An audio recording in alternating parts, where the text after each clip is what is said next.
Hello दोस्तों, तो सभी को गुड मॉर्निंग। और आज जो है हम 12th क्लास का एक चैप्टर है यूपी बोर्ड के बच्चों के लिए, जो कि फर्स्ट चैप्टर है फिजिक्स का, और चैप्टर का नाम है आपका वैद्युत आवेश तथा क्षेत्र। इस चैप्टर में वैसे आपका गॉस की प्रमेय भी जोड़ेंगे हम इसी में साथ के साथ, लेकिन सबसे पहले इस चैप्टर का जो मुख्य है इस चैप्टर में वो वैद्युत आवेश और क्षेत्र है। तो आपने 10th क्लास में भी आवेश के बारे में पढ़ा है कि जो आवेश होते हैं वो दो प्रकार के आवेश होते हैं, धनात्मक आवेश और ऋणात्मक आवेश। तो सबसे पहले तो हम आवेश के विषय में आपको बताते हैं कि आवेश क्या होता है। तो आवेश जो है आपने 10th क्लास में इसके विषय में पढ़ा है कि आवेश जो होता है उसे हम Q से प्रदर्शित करते हैं, और आवेश का फॉर्मूला आपने पढ़ा था I इंटू टी, और एक फॉर्मूला और था आपका I इंटू टी इक्वल होता है NE, जहां पर I आप सभी जानते हो, 10th क्लास में आप पढ़ के आए हो। I होती है आपकी धारा, T आपका होता है समय, N क्या होते हैं नंबर ऑफ इलेक्ट्रॉन, इलेक्ट्रॉनों की संख्या, और E होता है इलेक्ट्रॉन का आवेश। तो यहां पर जो आपकी I है ये होती है वैद्युत धारा, T होता है आपका समय, N होती है आपकी इलेक्ट्रॉन की संख्या,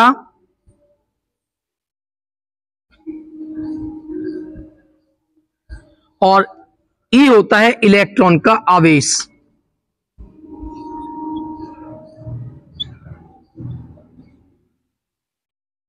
अब यहां पर सबसे जो मुख्य बात होती है वो ये है कि जब भी हम फिजिक्स के जो क्वेश्चन होते हैं न्यूमेरिकल, उन न्यूमेरिकल को जब हम सॉल्व करते हैं तो सबसे मेन इंपॉर्टेंट चीज होती है उसके अंदर जो हमारी राशि दी हुई होती है उनके मात्रक।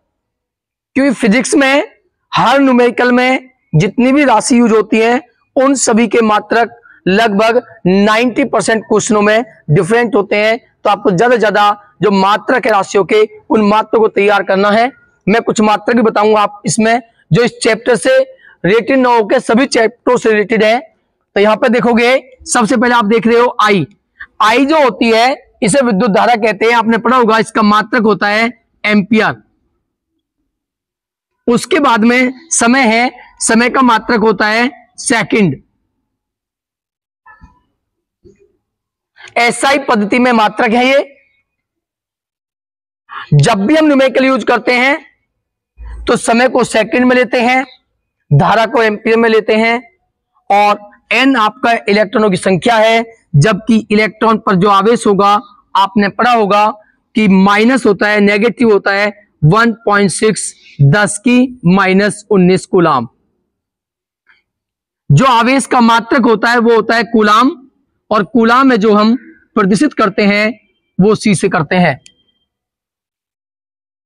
इसके बाद जब इस चैप्टर में आप न्यूमेरिकल करोगे तो हमारे न्यूमेरिकल में ज्यादातर जो क्वेश्चन है वो इलेक्ट्रॉन बेस है। तो आप इलेक्ट्रॉन का जो आवेश यूज करोगे -1.6 10 की -19 करोगे। उसके बाद में इससे डिफरेंट में और आपको बताता हूं कि एक आपका होता है प्रोटॉन। तो जो प्रोटॉन होता है आपका, प्रोटॉन पर आवेश होता है आपका +1.6 10 की -19 कूलाम।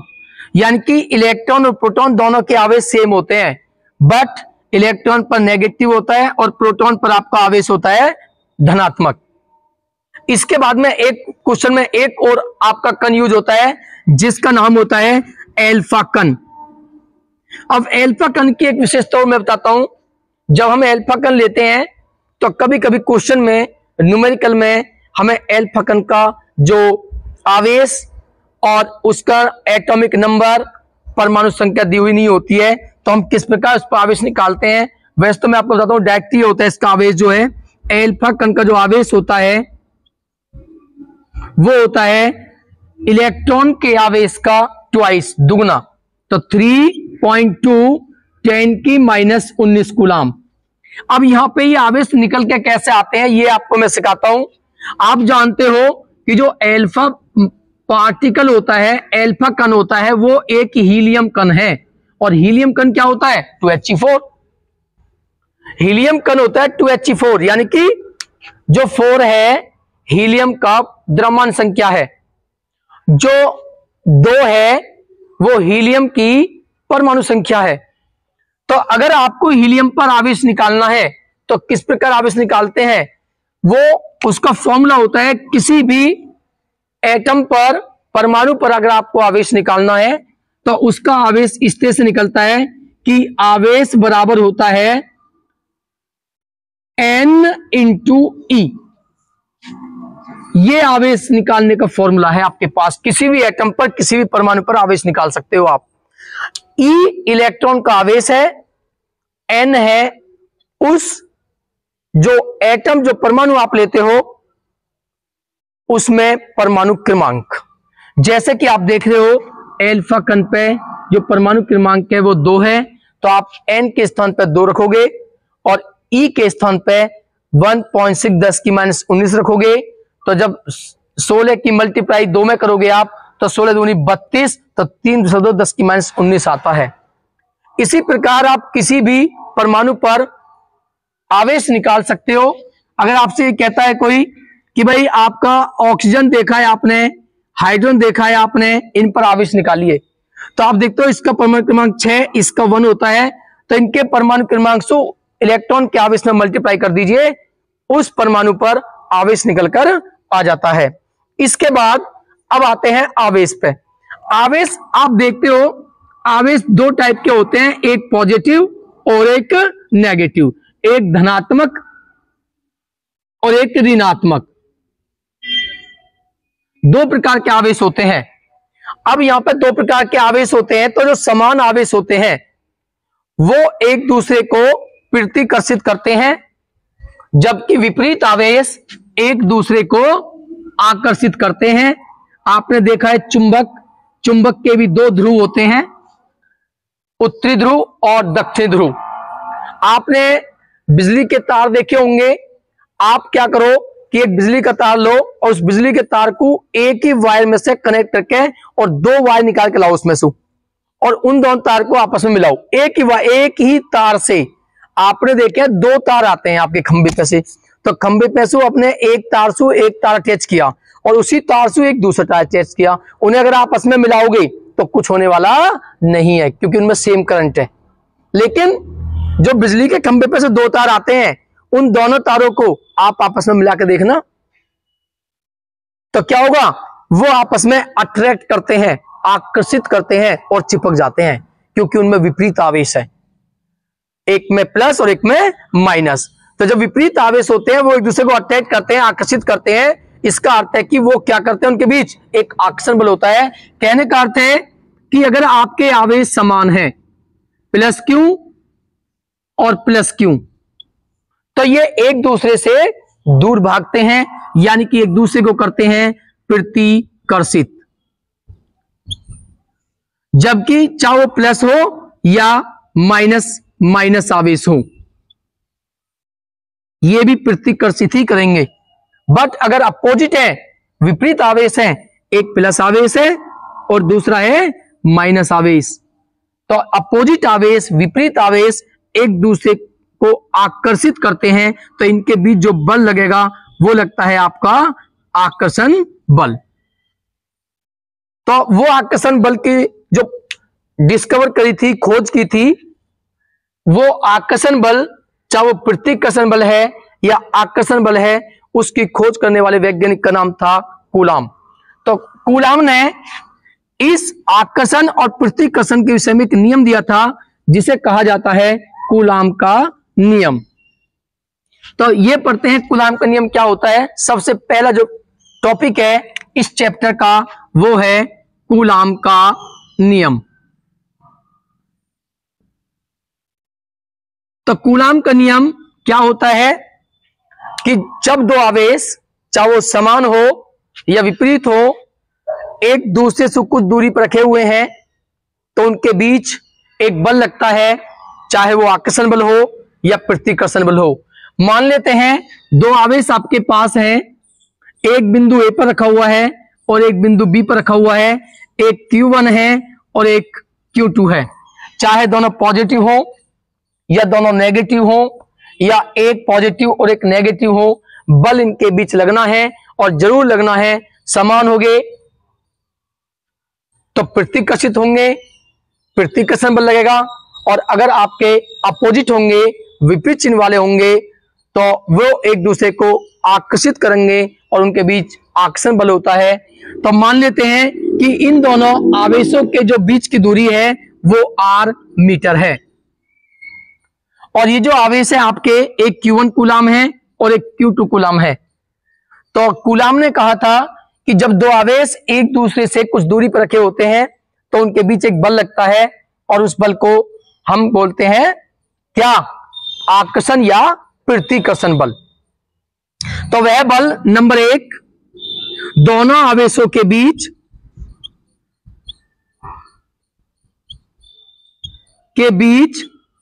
लगने वाला बल दोनों आवेशों के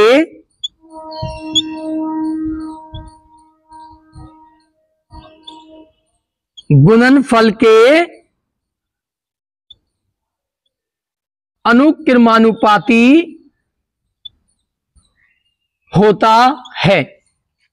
यानी कि जो बल लगता है वह बल दोनों आवेशों के गुणनफल के अनुक्रमानुपाती होता है, और उनके बीच की दूरी के जो वर्ग है उस वर्ग के व्युत्क्रमानुपाती होता है। यह आपने पढ़ा है। तो आप देख रहे हो कि जो बल लगता है इन दोनों के बीच वह बल अनुक्रमानुपाती होता है इन दोनों आवेशों के Q1 और Q2 के गुणनफल के। यह आपका प्रथम नियम है। दूसरा नियम दिया था उसने कि जो बल लगा हुआ है नंबर 2, यह बल दोनों आवेशों के बीच की दूरी के वर्ग के व्युत्क्रमानुपाती होता है। ये कूलाम का दूसरा नियम था कि जो बल इनके बीच लगता है वह बल व्युत्क्रमानुपाती होता है बीच की दूरी के वर्ग के। इस प्रकार ये दो नियम कूलाम ने दिए थे, और इन दोनों नियमों को यदि हम आपस में मिला देते हैं तो आपका निकल के आता है F अनुक्रमानुपाती में है आपका Q1 Q2 और अपॉन व्युत्क्रमानुपाती में है आपका R²। जब इस अनुक्रमानुपाती के चिन्ह को हटाते हैं और इक्वल लगाने के लिए, बराबर लगाने के लिए कांस्टेंट लेते हैं, इसमें उस कांस्टेंट को लेते हैं हम 1/4 पाई एप्सिलॉन नॉट इंटू के into Q1 Q2 upon R²। इस प्रकार ये कूलाम का नियम है, और ये दो आवेशों के बीच लगने वाला बल है, आकर्षण या प्रतिकर्षण। जहां आपका K जो है वो कहलाता है आपका परावैद्युतांक, और एप्सिलॉन नॉट आप देखते हो, एप्सिलॉन नॉट क्या होती है? निर्वात की वैद्युतशीलता। इसे कहते हैं एप्सिलॉन नॉट, ये होती है निर्वात की वैद्युतशीलता, और K कहलाता है परावैद्युतांक। अगर आप देखते हो तो निर्वात या वायु में जो K की वैल्यू होती है वो 1 होती है, तो निर्वात के लिए K का मान 1 होता है। उसके बाद आप देखते हो 1/4 pi epsilon not, 1/4 pi epsilon not की जो वैल्यू होती है 9 × 10⁹ होती है, और यहां से हम एप्सिलॉन नॉट की वैल्यू फाइंड कर सकते हैं। तो आपका निकल के आता है एप्सिलॉन नॉट इक्वल टू 1/10⁻⁹ 9 की 4 में मल्टीप्लाई करोगे 36 पाई और 10 की पावर 9। जब इसको सोल्व करते हैं तो सोल्व करने के बाद आप पाई की वैल्यू 22/7 रखोगे तो सोल्व करोगे तो ये वैल्यू निकल के आती है आपकी 8.85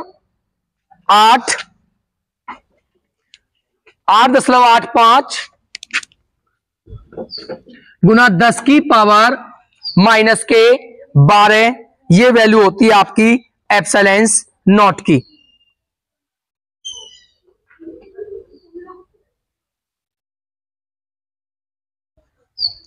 और इसका जो मात्रक होता है वो मात्रक होता है कि जो एप्सिलॉन नॉट है, यहां पे आप देखते हो कि एप्सिलॉन नॉट का हमें मात्रक निकालना है तो यहां से ये आपका मल्टीप्लाई में जाएगा, जो एफ है वो अपॉन में आता है तो आपका निकल के आता है, कांस्टेंट को छोड़ देते हैं तो Q1 Q2 upon F into R square. तो आप देखते हो कि Q का जो मात्रक होता है वो कूलाम होता है और यह भी कूलाम है तो कूलाम स्क्वायर प्रति, और यहां से देखते हो बल का मात्रक होता है न्यूटन इंटू मीटर स्क्वायर। इस प्रकार एप्सिलॉन नॉट का मात्रक निकल के आता है कूलाम पर न्यूटन मीटर स्क्वायर। ये एप्सिलॉन नॉट निर्वात की वैद्युतशीलता का मात्रक है। और आपका जो एप्सिलॉन नॉट है इसकी यदि हम विमते हैं, जो एप्सिलॉन नॉट का जो मात्रक होता है वो होता है आपका कूलाम का स्क्वायर प्रति न्यूटन मीटर स्क्वायर। और इसका जो विमा होती है वो विमा होती है कूलाम की होती है 80 का स्क्वायर और अपॉन न्यूटन की होती है mL/T की -2 इंटू मीटर की होती है L की पावर 2। यहां से m जब ऊपर जाता है तो आपको जाता है -L की 2 + 1 3, ऊपर जाएगी तो आपको जाती है L की -3, और यहाँ पे T की 2 है, जब आप ऊपर जाएगी तो ये हो जाएगी प्लस और 2 प्लस किए तो T की पावर 4 और 1 की पावर 2। इस प्रकार ये एप्सिलॉन नॉट की विमा है। तो इस प्रकार एक कूलाम का नियम आपका कंप्लीट हुआ। आपको ज्यादा से ज्यादा इसको तैयार करना है और नेक्स्ट वीडियो में इसके जो नेक्स्ट टॉपिक है उन्हें देखते हैं। तब तक आप इनकी तैयारी करें और वीडियो को ज्यादा से ज्यादा लाइक करें और सब्सक्राइब करें।